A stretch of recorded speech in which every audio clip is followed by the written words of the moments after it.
سے بھاگنے لگ جاتی ہے، یہ روح کی بیماری کی علامات ہیں۔ اسے مسجد اچھی نہیں لگتی، قرآن کی تلاوت اچھی نہیں لگتی، لیکن وہی سینما اچھا لگنے لگ جاتا ہے، بے حیائیاں اچھی لگنے لگ جاتی ہیں۔ یہ روح کی بیماری کی علامات ہیں۔ آپ نے محسوس کیا ہوگا جب آدمی کو بخار آتا ہے تو ہر کھانا کڑوا لگتا ہے، اچھا کھانا بھی کڑوا کڑوا لگنے لگتا ہے، حالانکہ کھانا تو اچھا ہی ہوتا ہے۔ آپ روٹی کھائیں، چاول کھائیں، سالن کھائیں، لیکن منہ کا مزہ نہیں آتا۔ شدت کے بخار میں ہر چیز کے اندر کڑواہٹ کیوں آتی ہے؟ کیونکہ آپ کے اندر بیماری ہے، بخار۔ اسی طرح سے نیکیاں اگر کسی کو کڑوی لگتی ہیں تو روح بیمار ہے۔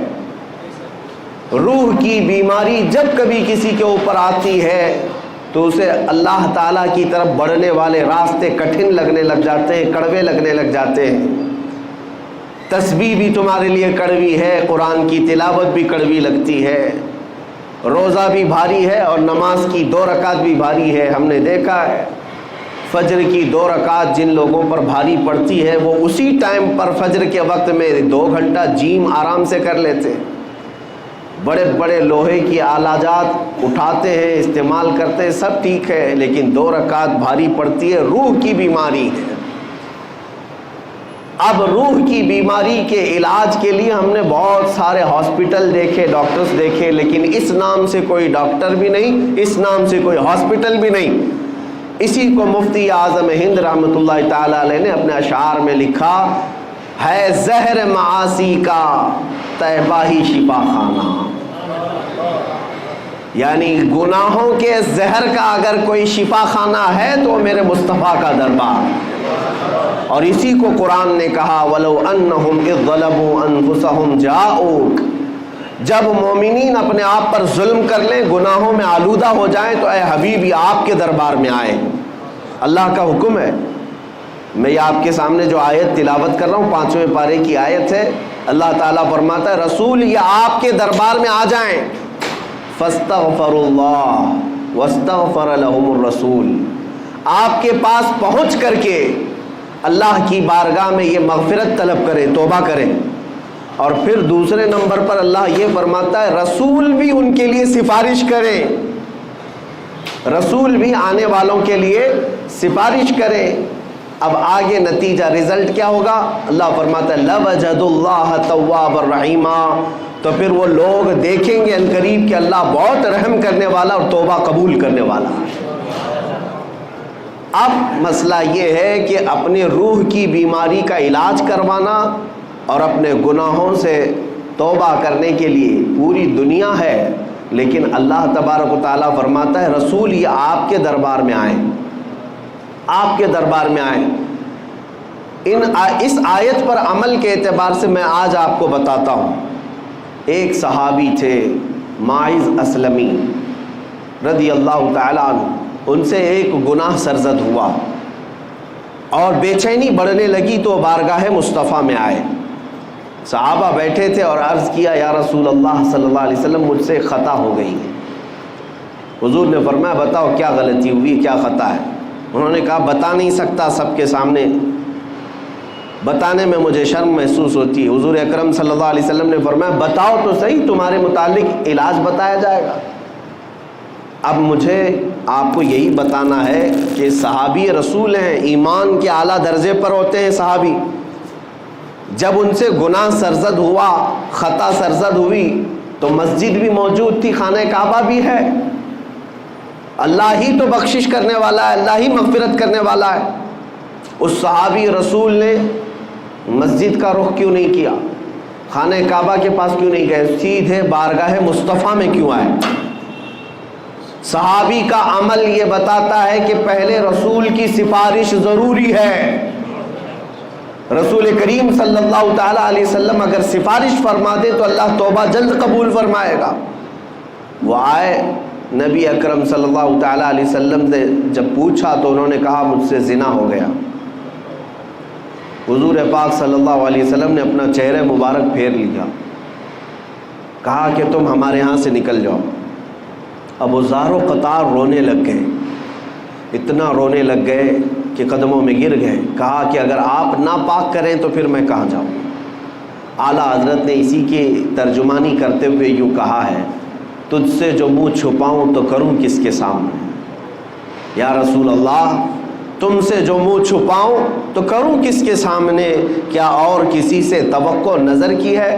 بد ہیں تو آپ کے، بھلے ہیں تو آپ کے، ٹکڑوں پہ یہیں کے پلے ہیں، رخ کدھر کریں؟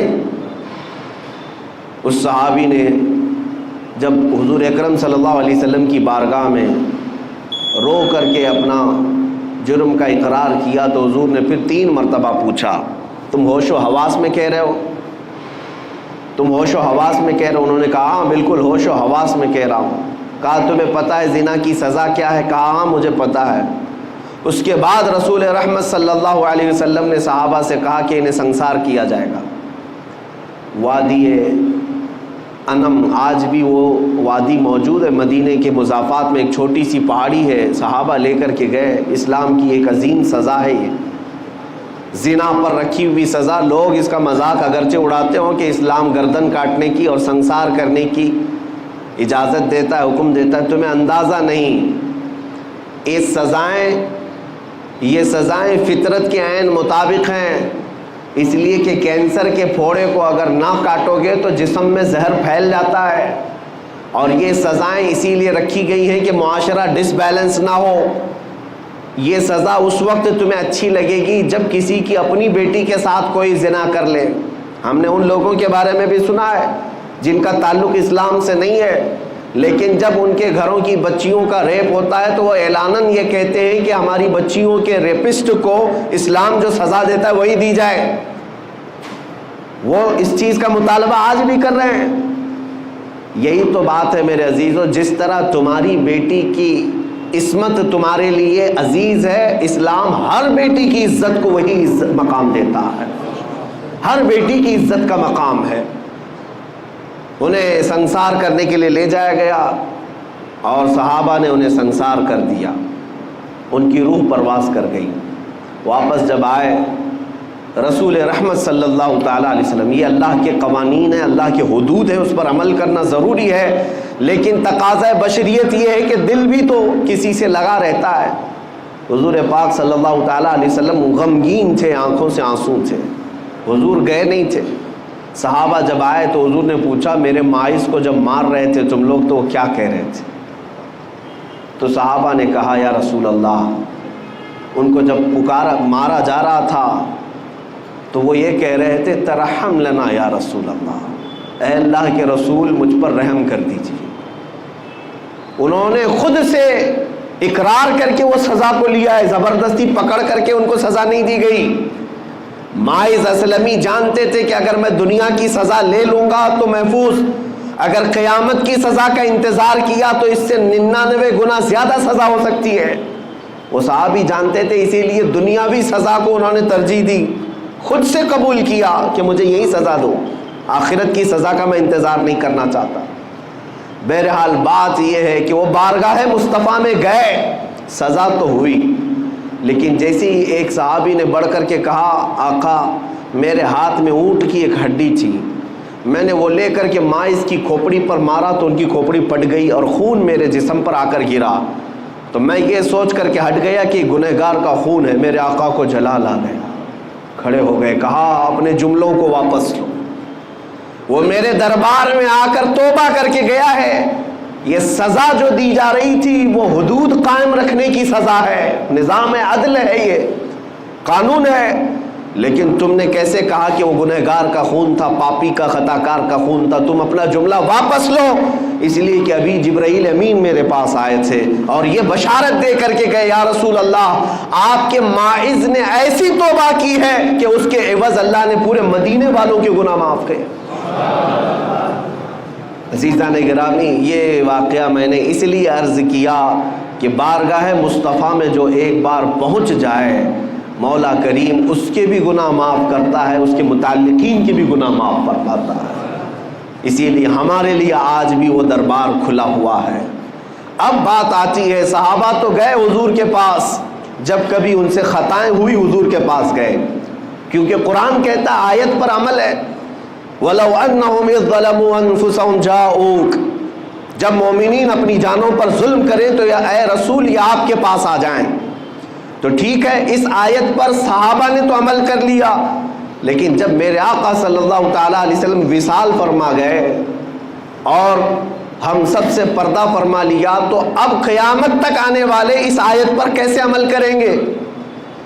قرآن تو صرف حضور کے زمانے کے لیے نہیں نازل ہوا، قیامت تک کے لیے ہے، اس کا ہر حکم قیامت تک کے لیے ہے۔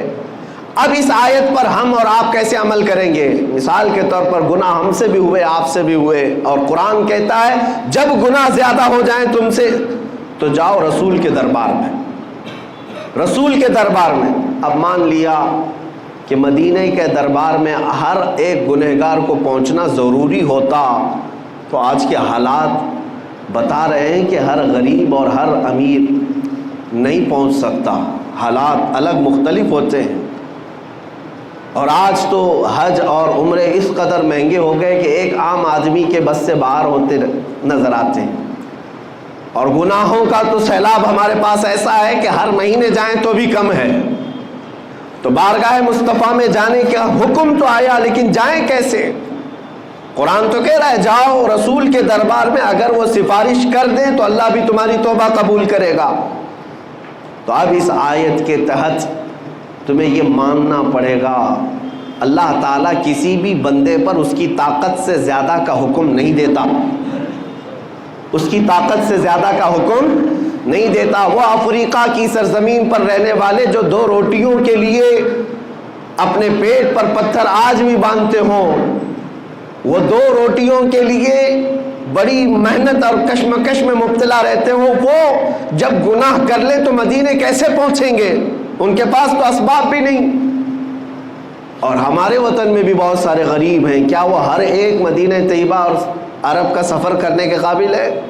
نہیں ہو پائے گا۔ اب اس آیت پر عمل کا طریقہ کیا ہوگا؟ گناہ ہم سے بھی ہوتے ہیں، آپ سے بھی ہوتے ہیں، اب حضور کے دربار میں جائیں کیسے؟ تو مفسرین فرماتے ہیں یہ اللہ تعالیٰ کا نظام ہے کہ وہ اپنے بندوں پر اس کی طاقت سے زیادہ، بندے کی طاقت سے زیادہ کا حکم نہیں دیتا۔